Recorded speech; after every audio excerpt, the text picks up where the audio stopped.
সকাল আর বিকাল এক টাইমে আবার সৃষ্টিকর্তা আমাদের জন্য সকাল আর বিকাল করে। আমরা তার প্রতি শুকরিয়া করি না। আমরা খালি বাঁচার চিন্তা করি, মৃত্যুর চিন্তা করি না। তার জন্য ঠকামো, তার প্রতি তার সমস্যা আয় বিকাশ করি। রিজিক নিয়ে চিন্তা করতে নাই। রিজিক কখন দিয়া কেউ কেউ করতে পারে না। তারপর আমরা রিজিকের চিন্তা করি, কেমনে খাবো, কেমনে ইয়া করুম, কেমনে ইয়া করুম।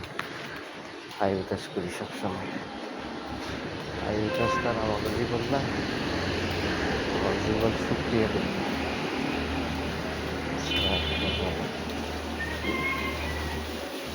সৃষ্টিকর্তা যা করে আলহামদুলিল্লাহ।